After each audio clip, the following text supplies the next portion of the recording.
السلام علیکم ورحمۃ اللہ وبرکاتہ۔ روزانہ نماز فجر کے بعد جب کہ نیند کا غلبہ ہوتا ہے، آپ لوگ تشریف فرما ہوتے رہے اور بہت ساری ضروری اور اہم باتیں آپ کو سننے کو نصیب ہوئیں۔ ان مبارک گھڑیوں میں تشریف لے آنا ہی سعادت مندیوں کی ضمانت ہے۔ اللہ جل شانہ مجھے آپ کو ان بابرکت نورانی لمحات کی برکتیں نصیب کرے۔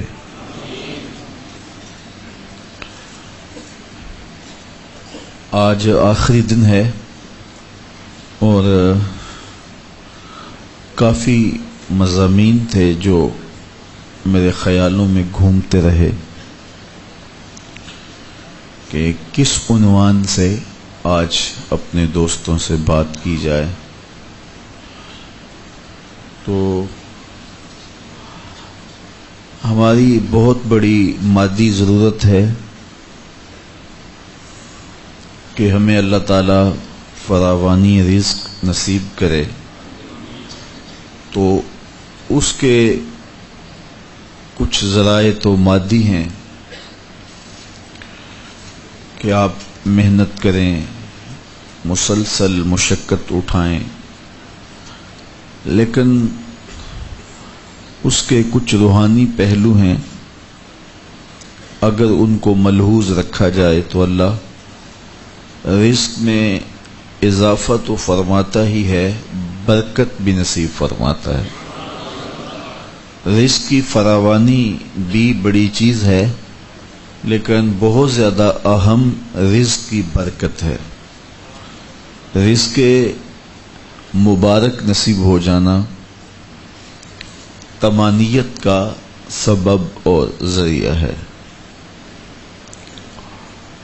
اس کے لیے کیا ذرائع ہیں کہ جو اختیار کیے جائیں؟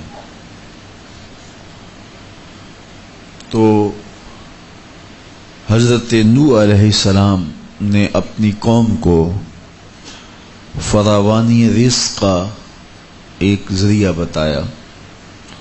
فَقُلْتُ اسْتَغْفِرُوا رَبَّكُمْ إِنَّهُ كَانَ غَفَّارًا يُرْسِلِ السَّمَاءَ عَلَيْكُمْ مِدْرَارًا وَيُمْدِدْكُمْ بِأَمْوَالٍ وَبَنِينَ وَيَجْعَلْ لَكُمْ جَنَّاتٍ وَيَجْعَلْ لَكُمْ أَنْهَارًا۔ کہا میں تمہیں یہ کہتا ہوں کہ تم استغفار کرو اللہ کے حضور، وہ بخشنے والا ہے۔ تو پھر وہ کیا کرے گا؟ جب تم استغفار کرو گے تو اس کے نتیجے میں کیا نصیب ہوگا؟ تو کہا کہ تمہارے اوپر موسلادھار بارشیں برسیں گی، سرسبز کھیتیاں نصیب ہوں گی، تمہیں صالح اولاد بھی عطا کرے گا، بہتی ہوئی نہریں بھی دے گا، باغات بھی دے گا، اور تمہیں اموال کی کثرت بھی نصیب کرے گا۔ حضرت سیدنا عمر رضی اللہ تعالیٰ عنہ کے پاس کوئی شخص آیا تو اس نے خشک سالی کی کہانی سنائی، تو آپ نے اس کو کہا استغفار پڑھا کرو۔ پھر کوئی اور شخص آیا، اس نے کہا کہ اولاد نہیں ہے، تو آپ نے کہا استغفار پڑھا کرو۔ پھر ایک شخص آیا، اس نے کہا کہ مالی مشکلات میں مبتلا ہوں، تو آپ نے فرمایا استغفار پڑھا کرو۔ شخص نے کہا کہ باغوں میں پھل نہیں ہیں، تو کہا کہ استغفار پڑھا کرو۔ تو کسی نے آپ سے پوچھا کہ ہر آنے والے کا مسئلہ الگ تھا، لیکن دوا ایک جیسی تجویز کی، تو فرمایا کہ یہ میں نے اپنی طرف سے نہیں کہا، یہ میرے رب کے قرآن میں ہے کہ اگر تم استغفار کرو گے تمہیں مال بھی ملے گا، اولاد بھی ملے گی، تمہیں بہتی نہریں بھی نصیب ہوں گی، پھلدار باغ بھی ملیں گے، تمہیں اللہ اپنی طرف سے کشادگیاں نصیب کر دے گا۔ اس لیے کثرت کے ساتھ استغفار کرنے سے گناہ تو مٹتے ہی مٹتے ہیں، اور بہت ساری مادی برکات نصیب ہوتی ہیں۔ اس لیے ہمیں کثرت کے ساتھ استغفار کرنا چاہیے۔ ہمارے تو دامن پہ گناہوں کے دھبے بھی ہوتے ہیں، استغفار سے دھوئے جا سکتے ہیں، لیکن میرے حضور کے دامن پہ گناہ کا ایک دھبا بھی نہیں تھا۔ انبیاء کے بارے میں ہمارا عقیدہ ہے کہ وہ معصوم عن الخطا ہوتے ہیں، لیکن اس کے باوجود حضور فرماتے ہیں کہ میں ایک دن میں 70 مرتبہ استغفار کرتا ہوں۔ 70 مرتبہ سے زائد کے کلمات 100 مرتبہ کے بھی ہیں کہ 100 مرتبہ میں اللہ کے حضور استغفار کرتا ہوں۔ یہ وہ بیان فرما رہے ہیں کہ جن کے دامن پہ گناہ کا ایک دھبا بھی نہیں ہے، اور ہم تو داغ داغ دامن لیے استغفار کو نہیں تھامیں گے تو پھر ہمارا آسرا کیا ہوگا؟ اس لیے ہمیں کثرت کے ساتھ استغفار کرنا چاہیے۔ امور دنیا میں احتیاط برتنا کہ تقوی کا ہاتھ سے دامن نہ چھوٹ جائے، یہ بڑی اہم بات ہے۔ جو شخص پھونک پھونک کے قدم رکھتا ہے وہ گرنے سے بچ جاتا ہے، اور جو بے تحاشا چلتا ہے وہ اکثر گر جاتا ہے۔ گرنے سے بعض مرتبہ ایسی چوٹیں بھی آتی ہیں کہ پھر وہ بندہ جان بر نہیں ہوتا، روحانی طور پہ مفلوج ہو جاتا ہے۔ اس لیے ہمیں زندگی حزم و احتیاط کے ساتھ گزارنی چاہیے۔ اللہ تعالیٰ جل شانہ نے قرآن مجید میں ارشاد فرمایا کہ جو اللہ سے ڈرے، تقوی اختیار کرے، ہم اس کے لیے راستہ نکال دیتے ہیں، اور جو اس پر بھروسہ کرے وَمَن يَتَوَکَّلْ عَلَى اللَّهِ فَهُوَ حَسْبُهُ، اور جو اللہ پر بھروسہ کر لے، اس پر توکل کر لے، اللہ تعالیٰ اس کے لیے کافی ہو جاتا ہے۔ وَيَرْزُقُهُ مِنْ حَيْثُ لَا يَحْتَسِبُ، اور وہ اس کو وہاں سے دیتا ہے جہاں سے اس کو گمان بھی نہیں ہوتا۔ تو تقوی اور توکل اگر یہ نصیب ہو جائیں تو یہ من کی پاکیزگی کا ذریعہ تو ہیں ہی ہیں، اس سے رزق میں بھی کچھ شادیاں پیدا ہوتی ہیں، اور خزانہ غیب سے اللہ تعالیٰ رزق عطا فرماتا ہے۔ رزق کی برکت کا ایک بہت بڑا ذریعہ شکر ہے، شکران نعمت۔ جب ہمیں نعمتیں ملتی ہیں تو ان پر اللہ کا شکر ادا کریں، تو اس کا عملی نتیجہ یہ ہے کہ پھر ہمیں برکتیں نصیب ہوں گی۔ فرمایا لئن شکرتم لازیدنکم، اگر تم اس کی نعمتوں کا شکر ادا کرو گے تو وہ تمہیں اور زیادہ عطا فرمائے گا۔ اس نے ہمیں جو نعمتیں عطا کی ہیں اتنی زیادہ ہیں کہ ہم ان کو شمار بھی نہیں کر سکتے۔ فرمایا گیا کہ اگر ان کی نعمتوں کو تم گننا چاہو تو گن نہیں سکتے ہو۔ تو اس نے ہماری ضروریات کو پورا کیا ہے۔ جو سب سے زیادہ ہماری ضرورت، مادی ضرورت ہے اس دنیا کے اندر، وہ آکسیجن ہے، اور وہ کسی کو آکسیجن کا سلنڈر اپنے ساتھ نہیں رکھنا پڑتا۔ اللہ تعالیٰ نے اس کی اتنی فراوانی کی ہوئی ہے کہ جہاں بھی جائیں اس کو تازہ آکسیجن میسر ہے۔ تو یہ جتنی زیادہ ضروری تھی اس قدر ہی زیادہ فراواں ہمارے لیے رکھی گئی ہے۔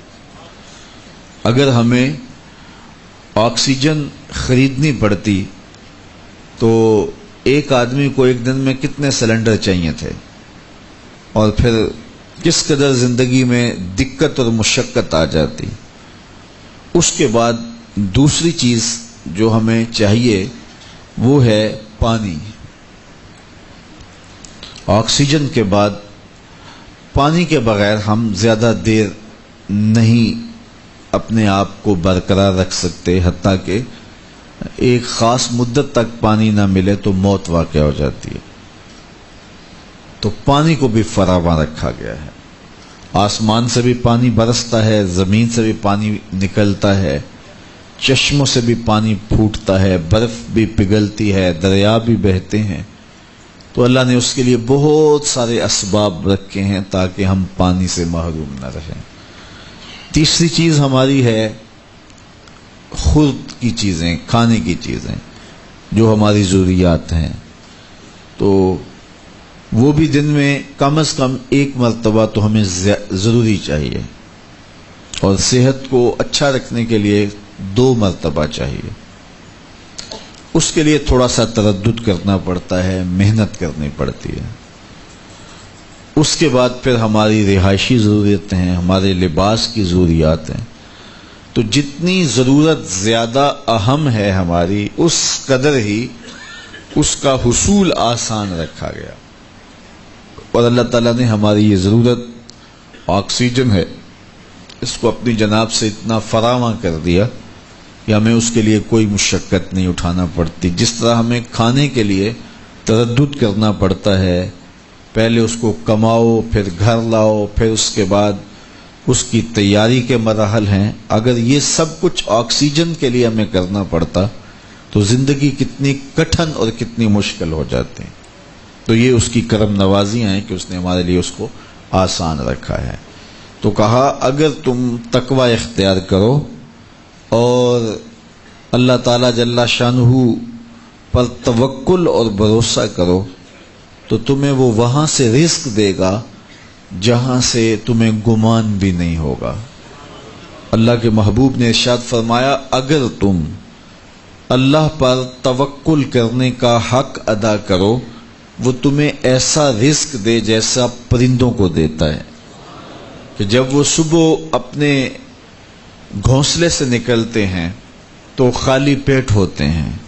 انسان کو تو پتہ ہے کہ میں نے کمائی کے فلاں اڈے پہ جانا ہے، دکان پہ بیٹھنا ہے، فیکٹری میں جانا ہے، فلاں جگہ مزدوری کرنی ہے، لیکن ان کو کچھ پتہ نہیں ہوتا کہ ہم نے کہاں جانا ہے۔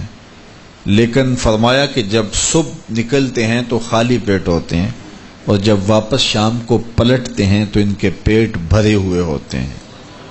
پھر جس کی جو ضرورت ہے اللہ اس کو وہ نصیب کرتا ہے۔ سارے پرندے ایک جیسی غذا نہیں لیتے، اسی طرح مختلف جو اللہ تعالیٰ نے مخلوقات پیدا کی ہیں ان سب کی اغذیہ ایک جیسی نہیں ہے۔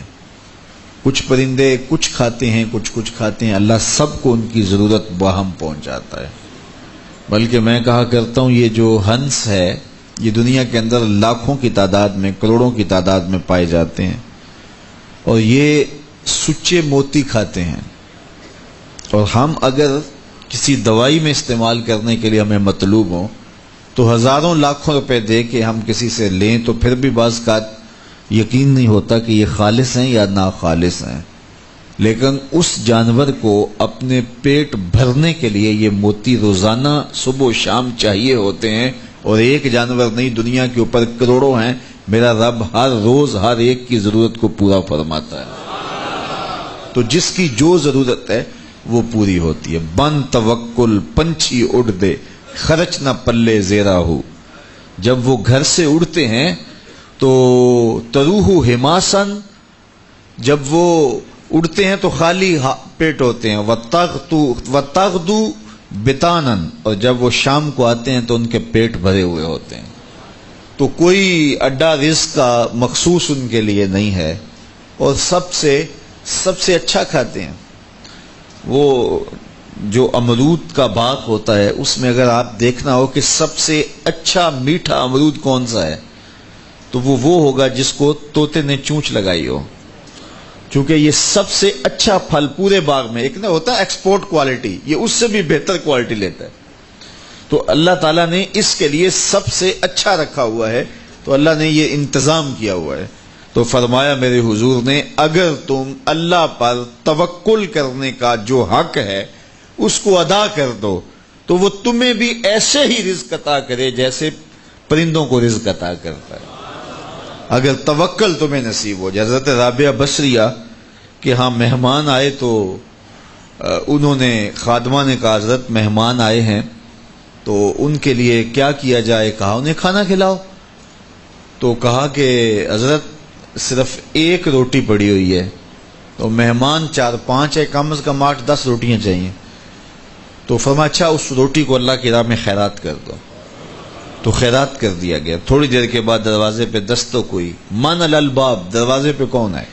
کہا فلاں کا فرستادہ غلام ہوں، میرے آقا نے آپ کے لیے کھانا بھیجا ہے۔ خادمہ نے کھانا وصول کیا اور کپڑا اٹھایا، گنا تو 4 روٹیاں تھیں۔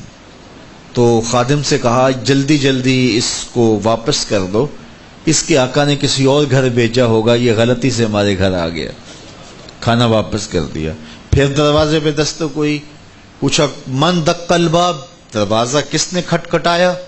کہا فلاں کا فرستادہ غلام ہوں۔ خادمہ نے کھانا وصول کیا، حضرت رابعہ نے کپڑا اٹھایا تو گنا تو 6 روٹیاں تھی۔ کہا اس کے آقا نے کسی اور ہاں بھیجا ہوگا، یہ غلطی سے ہمارے گھر آ گیا۔ کھانا واپس کر دیا۔ پھر دروازے پہ دستک ہوئی تو پوچھا دروازے پہ کون ہے؟ کہا فلاں آقا کا بھیجا ہوا غلام ہوں، اور انہوں نے کہا یہ کھانا حضرت رابعہ کو دے کے آنا ہے۔ تو خادمہ نے وصول کیا، حضرت رابعہ نے کپڑا اٹھایا، گنا تو 10 روٹیاں تھیں۔ کہا ہاں یہ کھانا ہمارا، اس کو رکھ لو اور مہمانوں کو کھلا دو۔ کہا حضرت پہلے 2 بھی تو آپ کا ہی نام لیتے تھے اور اسی دہلیز پہ آئے تھے۔ کہا میرے رب کا وعدہ ہے جو 1 دیتا ہے میں اس کو 10 دیتا ہوں۔ تو پہلے 4 روٹیاں تھی، پھر 6 روٹیاں تھی۔ میں نے کہا مالک 10 دے گا تو تیری بندی وصول کرے گی۔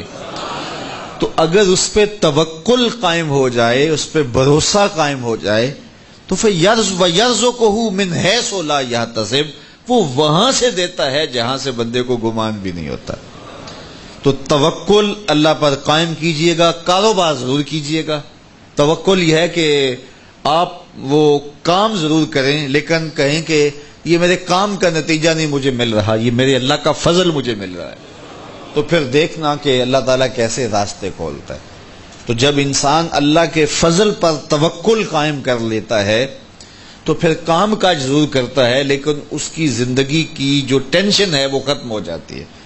بندہ کہتا ہے کہ یہ ہے تو میں کرتا ہوں، تو یہ نہیں ہوگا تو یہ نہیں ہوگا، بس وہ جتنا کر سکتا ہے وہ کرے، باقی چھوڑ دے اس پہ، تو پھر وہ خزانہ غیب سے نصیب فرمائے گا۔ اچھا، حضور علیہ السلام نے ایک اور چیز ارشاد فرمائی، بلکہ اپنی امت کے لیے دعا دی، اللہم بارک لامتی فی بکورہا، اے اللہ میری امت کے لیے صبحوں میں برکتیں ڈال دے۔ جو کام صبح کیے جاتے ہیں ان کاموں میں بڑی برکت ہے۔ جو کام جو ہے وہ دیر سے کیے جاتے ہیں، رات کو کیے جاتے ہیں، دوپہر کے بعد کیے جاتے ہیں، ان میں وہ برکات نہیں رکھی گئی جو حضور کی دعا سے صبح کے کاموں میں برکت رکھی گئی ہے۔ تو اس لیے آپ اپنے کام کاج میں جو ہے وہ صبح کو اس کا آغاز کیجئے، پھر دیکھنا کہ برکتوں کے قافلے کیسے اترتے ہیں، اس لیے کہ میرے حضور کی دعا کبھی مسترد نہیں ہوتی۔ اجابت کا صحرا، عنایت کا جوڑا، دلہن بن کے نکلی دعائے محمد صلی اللہ علیہ وسلم۔ اللہم بارک لامتی فی بکورہا، اے اللہ میری امت کی صبحوں میں برکتیں ڈال دے۔ تو جو کام صبح کے وقت کیے جاتے ہیں اس میں برکت رکھی گئی ہے۔ اگر آپ چاہتے ہیں کہ ہم آسودگی حاصل کریں تو پھر اپنے کاموں کا آغاز صبح سے کیجئے۔ اللہ اکبر، اس کی برکات آپ کو نصیب ہوگی۔ اور ایک اور بات ارشاد فرمایا کہ جو چاہتا ہے کہ اس کی عمر میں برکت ہو اور اس کے رزق میں برکت ہو، 2 چیزیں جو چاہتا ہے، جو یہ چاہے کہ اس کے رزق میں اور اس کی عمر میں برکت ہو، اور یہ ہر بندہ چاہتا ہے، تو میرے حضور نے فرمایا کہ وہ اپنے رشتہ داروں کے ساتھ سلوک اچھا کرے، صلہ رحمی کرے۔ بعض اوقات ہوتا ہے کہ وہ رشتہ داروں کا رویہ اچھا نہیں ہوتا۔ میں آپ کو بتاؤں کہ سب سے بہتر صدقہ کون سا ہے؟ سب سے بہتر صدقہ وہ ہے جو ناراض مفلس رشتہ دار کو دیا جائے، سب سے افضل صدقہ، چونکہ اس میں نفس شامل نہیں ہوگا۔ بندہ کہے گا آپ شریکوں کو دیں، یہ پہلے ہمارے مخالف اور کھڑے ہو جائیں گے، لیکن وہ کسی وجہ سے وہ ہو مجبور گئے، مفلس ہو گئے۔ تو جو مفلس مجبور ناراض رشتہ داروں کو صدقہ دیا جائے، اس میں نفس درمیان میں کھڑا نہیں ہوتا، تو وہ صدقہ اللہ کو بڑا محبوب ہے اور وہ سیدھا سیدھا قبول ہوتا ہے۔ تو جو یہ چاہے کہ میری عمر زیادہ ہو اور میرے رزق میں برکتیں ہوں، تو تو میرے حضور نے ارشاد فرمایا کہ وہ کیا کرے؟ وہ اپنے رشتہ داروں کے ساتھ اچھا سلوک کرے۔ صلہ رحمی کی تلقین کی گئی، اس سے آسودگی بھی نصیب ہوتی ہے اور یہ ایک اچھے معاشرے کی تشکیل کی ضمانت بھی ہے، اور اس سے رزق اور عمر میں برکتیں بھی نصیب ہوتی ہیں۔ اچھے اور صالح رزق کے لیے میں نے کل بھی ایک روایت آپ کے سامنے پیش کی تھی، وہ بھی علماء نے لکھی کہ دو بھائی تھے، ایک کام کاج کرتا تھا، دوسرا حضور کے پاس بیٹھا رہتا تھا۔ تو اس نے آ کے شکایت کی کہ حضور یہ میرا بھائی ہے، یہ میرے ساتھ کوئی مدد ہی نہیں کرتا، یہ آپ کے پاس ہی بیٹھا رہتا ہے۔ تو حضور نے فرمایا کہ شاید اللہ اس کے صدقے سے تجھے رزق دیتا ہو۔ تو جو دین کے لیے بھائی لگ جائیں، رشتہ داروں میں، اعزاء و اقربا میں، یا ویسے ہی طلباء کے لیے آپ اگر شامل ہو جائیں تو پھر وہ آپ کے کاروبار میں، رزق میں برکت کا سبب و ذریعہ ہو جائے گا۔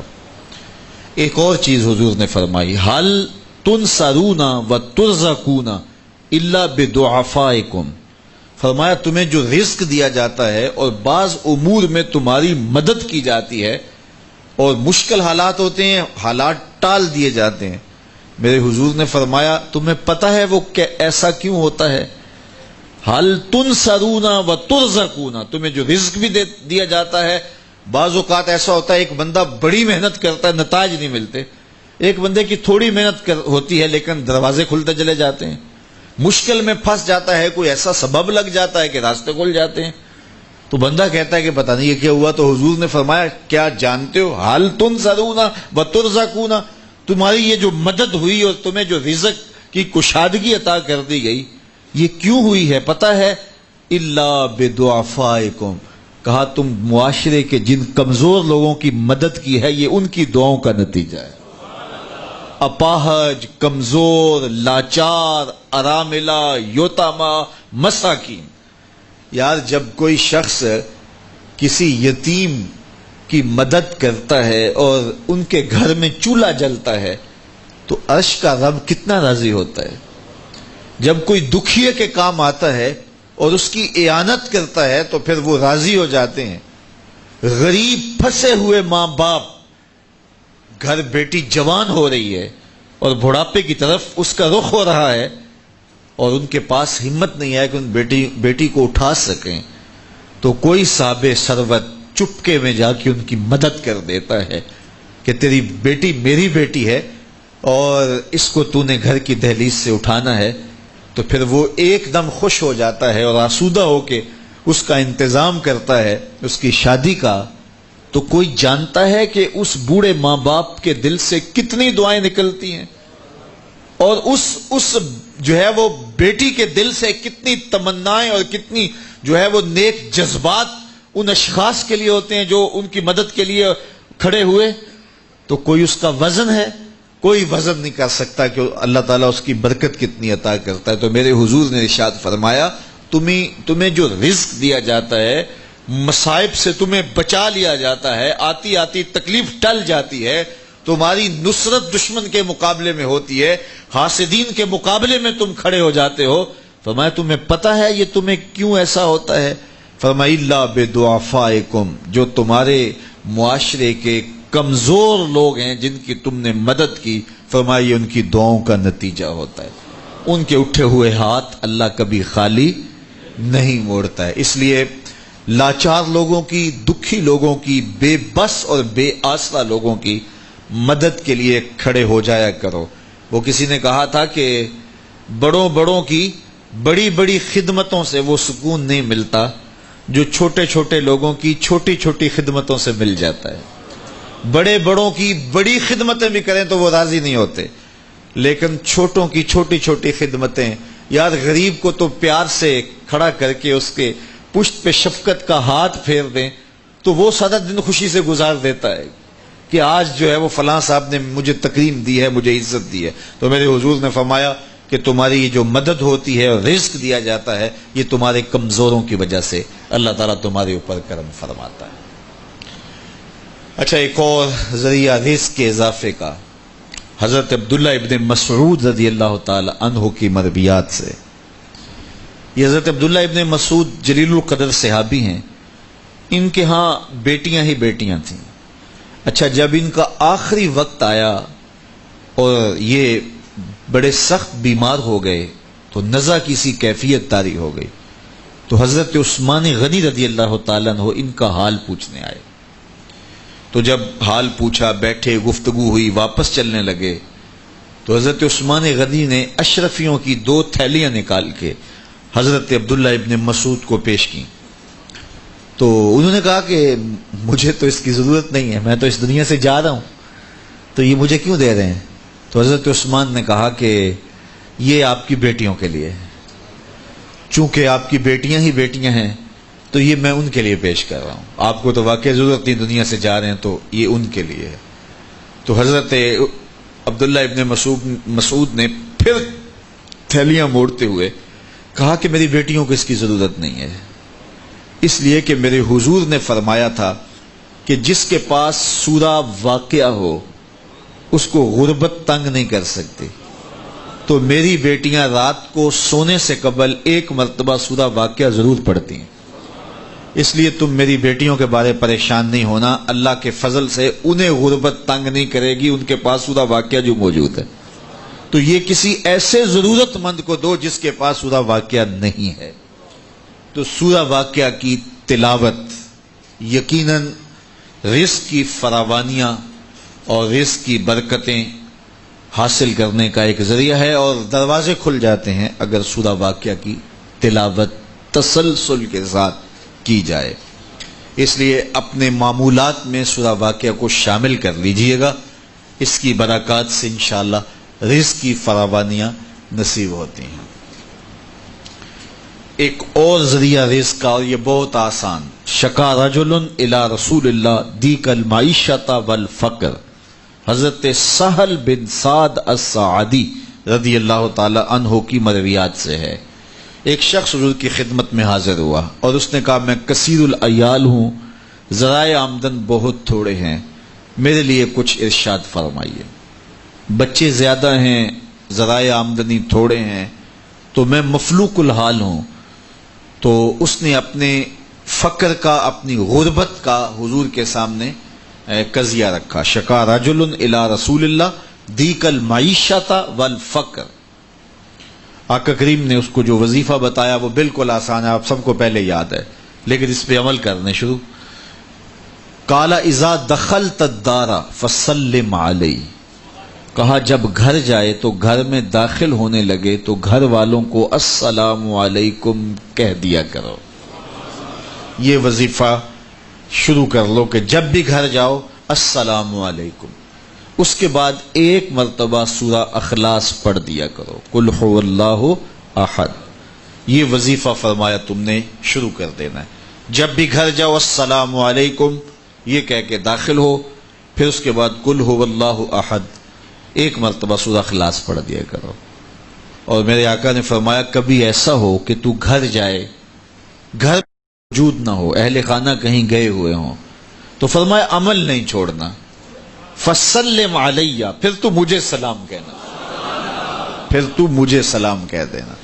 وہ صحابی فرماتے ہیں کہ میں نے یہ عمل شروع کر لیا، جب گھر جاتا السلام علیکم، اس کے بعد سورہ اخلاص پڑھ دیتا، بیٹھنے سے پہلے پہلے یہ کام کرتا۔ اور کبھی ایسا ہوتا میں گھر نہ جاتا، گھر والے گھر نہ ہوتے، پھر تو مجھے چائے چڑھ جاتا، پھر میں حضور کو سلام کہتا۔ اللہ اکبر۔ حضرت ملا علی قاری نے شرح شفا میں لکھا ہے، جو حضرت قاضی ایاز مالکی اندلسی علیہ رحمہ نے لکھا ہے شفا میں، کہ جب گھروں کو جاؤ تو حضور کو سلام کرو، تو اس کی شرح میں لکھتے ہیں حضور کو سلام کیوں کرو، تو وہ کہتے ہیں لِأَنَّ رُوحَهُ علیہ السلام موجود فی بیوت المسلمین، اس لیے کہ حضور کی روح کا فیضان مومنین کے گھر میں موجود ہوتا ہے۔ اللہ اکبر۔ اس لیے حضور کو سلام کرو۔ وہ کہتا ہے جب کوئی نہ ہوتا میں حضور کو سلام کرتا۔ وہ اپنے نام لیواؤں کو تنہا چھوڑتے کب ہیں، جہاں ہم دم نہ ہو کوئی وہاں سرکار ہوتے ہیں۔ تو کہا اس کے بعد سورہ اخلاص پڑھ دیتا۔ یہی میرا عمل رہا۔ پھر اس کا فائدہ کیا ہوا؟ وظیفہ حضور نے بتایا تھا، اور جب بھی جاتا السلام علیکم سورہ اخلاص، کوئی نہیں ہے تو حضور کو سلام اور سورہ اخلاص۔ کہتے میں نے عمل شروع کر دیا حتی افاد اللہ جیرانہ، اس عمل کی برکت سے میں نے تو امیر ہونا ہی ہونا تھا، میرے ہمسائے بھی امیر ہو گئے۔ ایسی برکتیں، ایسی رحمتیں اتری کہ میرے ہمسایوں کے ہاں بھی فراوانیوں اور برکتوں کا نزول ہونے لگا۔ اسی طرح رزق کی فراوانی کا ایک اور ذریعہ ہے، اور وہ یہ انفاق فی سبیل اللہ۔ جب اللہ کی راہ میں آپ خرچ کریں گے تو پھر اس سے رزق بڑھتا ہے، جبکہ ہماری عقل و خرد کے فیصلے یہ ہیں کہ مال میں سے کچھ نکالا جائے تو ہمارا ریاضی اور حساب یہی کہتا ہے کہ کچھ کم ہوتا ہے، ہمارے کیلکولیٹر کا نتیجہ بھی یہی ہے، ہمارا اکاؤنٹنٹ بھی یہی کہتا ہے کہ اتنے نکال دو گے تو باقی اتنے بچیں گے۔ لیکن میرے حضور نے فرمایا کہ میں قسم اٹھا کے کہتا ہوں کہ صدقے سے مال کم نہیں ہوگا۔ ہمارے بزرگ فرمایا کرتے تھے کہ وہ پرانے زمانے میں کنووں سے پانی نکال کر کے کھیتیاں سیراب ہوتی تھیں، بعد میں یہ جو ہے وہ ٹیوبل آ گئے تو ان کی ضرورت نہ رہی، لیکن وہ کنویں کافی دیر لوگوں نے بند نہیں کیے تھے کہ پتہ نہیں کبھی پھر ان کی ضرورت دوبارہ نہ پڑ جائے، تو دیر تک وہ کنویں ہم نے بھی دیکھے، اب تو تقریباً بند ہو گئے، لیکن آج سے 10-15 سال پہلے چلے جائیں تو ہر گاؤں میں کنووں کے نشانات موجود تھے، اور بعض میں وہ پرانی مالا بھی لٹک رہی ہوتی تھی، وہ ٹنڈے وغیرہ، تو پرانے کنویں ہم نے دیر تک دیکھے، تو ان کنووں کو کسی نے بند نہیں کیا تھا، دیر تک وہ جاری رہے۔ تو میرے بزرگ فرمایا کرتے تھے کہ اب ان کنووں سے پانی نکالو تو گدلا بھی ہے، میلا بھی ہے، اور بہت نیچے بھی چلا گیا ہے، جبکہ انہی کنووں کا پانی تازہ بھی تھا اور شفاف بھی تھا اور بہت اوپر بھی تھا۔ کہا جب یہ کنویں باہر فیض دیتے تھے نیچے سے سوتے پھوٹتے تھے، جب انہوں نے باہر دینا چھوڑ دیا اللہ نے بھی عطا کرنا چھوڑ دیا، اب یہ بند ہو گئے۔ تو رزق کا معاملہ بھی یہ ہے، جب اس کی راہ میں دیتے رہو گے تو اللہ عطا کرتا رہے گا۔ یہ دیکھیے کھیتی کے پتے کاٹتے ہیں اور وہ اس سے پھل زیادہ ہوتا ہے، لیکن پھر دوبارہ انہی پتوں پہ پتے اگاتے ہیں۔ تو کبھی ایسا نہیں ہوا کہ پھل توڑنے سے ختم ہو گئے ہوں، توڑیں تو اس کی جگہ جو ہے وہ نیا، اگر آپ بھینس کو جو ہے وہ دودھ نہ نکالیں گے تو وہ بیمار پڑ جائے گی، تو اگر نکالیں گے تو تھوڑی دیر کے بعد پھر وہاں دودھ آ جائے گا۔ تو یہ اللہ کا نظام ہے، اگر تمہارے ہاتھ سے پیسہ نکلتا رہا تو پھر اللہ تمہیں فراوانی عطا کرتا رہے گا۔ بندہ کہتا ہے کہ میں جوڑوں تو برکت ہوگی، میرا رب کہتا ہے تم خرچ کرو گے تو برکت ہوگی۔ تو اس لیے اس کی راہ میں خرچ کرتے رہنا، اس کی راہ میں دیتے رہنا رزق کی فراوانی کا سبب ہے۔ ایک اور وظیفہ میں آپ کو بتا دیتا ہوں، ہم اپنے جتنے بھی پیر بھائی ہیں سب کو تاکیداً کہتے ہیں کہ مالی مشکلات کے لیے اور گھریلو دیگر مشکلات کے لیے یہ وظیفہ پڑھا جائے، اور وہ یہ ہے کہ نماز مغرب کے بعد 21 مرتبہ سورۃ الکوثر کی ما بسم اللہ تلاوت کی جائے، اول آخر دوشی پڑھ لیا جائے اور پھر 21 مرتبہ سورہ کوثر کی تلاوت کی جائے۔ یہ عمل معمول زندگی بنا لیا جائے تو اس کا عملی نتیجہ یہ ہوگا کہ اللہ تعالیٰ جل شانہ اولاد کو بھی فرما بردار رکھے گا، اس کے نتیجے کے اندر جو ہے وہ رزق کاروبار میں بھی برکتیں ہوں گی، اس کے نتیجے کے اندر حاسدین دشمنوں کے شر سے بھی نجات رہے گی، اور اس کے نتیجے کے اندر اللہ تعالیٰ جو ہے وہ امور دینی میں بھی برکتیں عطا فرمائے گا۔ تو یہ ایک مؤثر ذریعہ ہے، اور اگر کسی کو مسائل زیادہ ہوں تو وہ ہر نماز کے بعد یہ عمل کر سکتا ہے، ورنہ مغرب کے بعد 21 مرتبہ سورہ کوثر کی تلاوت کرنے سے بہت ساری برکات حاصل ہوتی ہیں۔ لا حول ولا قوت الا باللہ، اس کا یہ وظیفہ میرے حضور نے خود بتایا، اور اس کی یہ 99 بیماریوں کا علاج ہے، اور میرے حضور نے فرمایا کہ یہ وظیفہ میں نے کہاں سے لیا ہے؟ حضور فرمایا کہ عرش الہی کے نیچے ایک خزانہ ہے، خاص خزانہ، فرمایا یہ وظیفہ مجھے وہاں سے ملا ہے، اور اس میں 99 بیماریوں کا علاج ہے، اور اس میں سب سے کم درجے کی بیماری ہم اور غم ہے۔ تو اللہ تعالیٰ جل شانہ ہمیں جس طرح دنیاوی اسباب ہمارے پیش نظر ہوتے ہیں تو روحانی امور کے ذریعے سے بھی ہم برکتوں کے حصول کو آسان کر سکتے ہیں۔ اللہ میرے لیے، آپ کے لیے ہر طرح کی کشادگی عطا فرمائے، ایسے فقر سے بچائے محفوظ رکھے جو کفر تک پہنچا دیتا ہے، اور ایسی دولت سے بھی بچائے جو دولت قارون بنا دیتی ہے۔ اللہ ہمیں دولت عثمان عطا کرے، اور اگر قسمت میں فقر ہے تو پھر فقر سلمان عطا کرے، پھر فقر بلال نصیب کرے، پھر فقر ابو ذر عطا کر دے۔ تو اللہ ہم سب کو دنیا آخرت کی بہتریاں بہاریں نصیب فرمائے۔ دعا کے لمحات اب قریب ہیں۔ جب بندے اللہ کے حضور ہاتھ اٹھا کے دعا مانگتے ہیں تو بندوں کے اٹھے ہوئے ہاتھ اللہ کبھی خالی نہیں موڑتا۔ دعا ہر صورت قبول ہوتی ہے، یا تو یہ کہ جو مانگا ہے وہ مل جاتا ہے، یا جو مانگا ہے وہ نہیں، اس کے بدلے میں کچھ اور عطا کر دیا جاتا ہے، یا پھر جو مانگا ہے وہ فوری نہیں ملتا، کچھ دیر کے بعد عطا کیا جاتا ہے، یا پھر دعا ذخیرہ کر لی جاتی ہے اور اس کا صلہ آخرت میں دیا جائے گا۔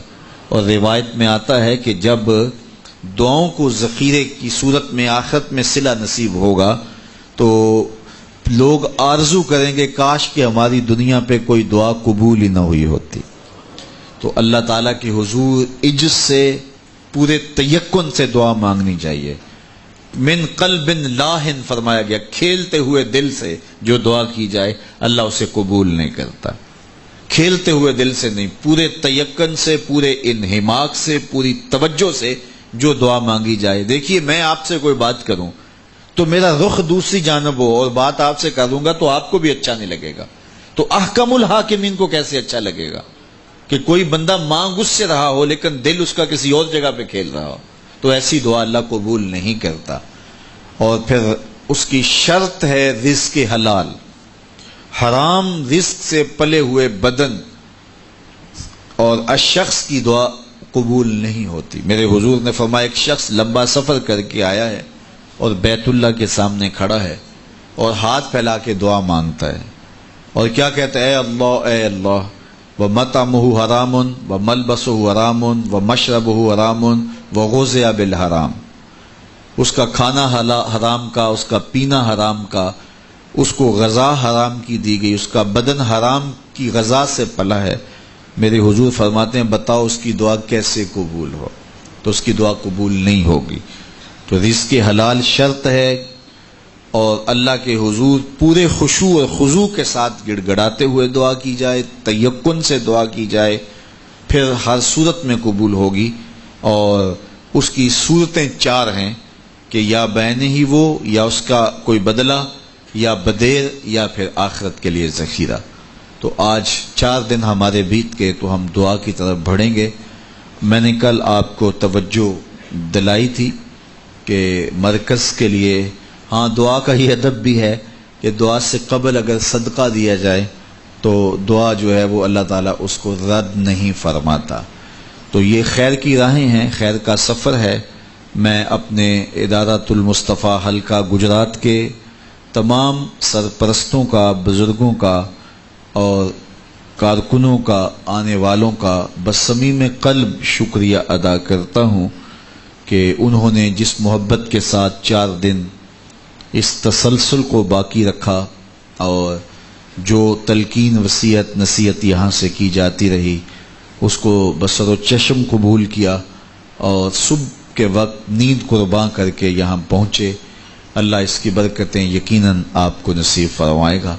اور اللہ تعالیٰ کی بارگاہ میں آپ میرے لیے بھی دعا کریں کہ صحت عافیت کے ساتھ جو خدمات کی توفیق نصیب ہوئی ہے وہ دیر تک نصیب ہوتی رہیں، اور اللہ ہمیشہ اپنی یاد میں رکھے، نفس و شیطان کی شرور سے ہم سب کو محفوظ رکھے، اپنی پناہ میں، اپنی امان میں اور اپنے حفاظتوں کے حصار میں رکھے۔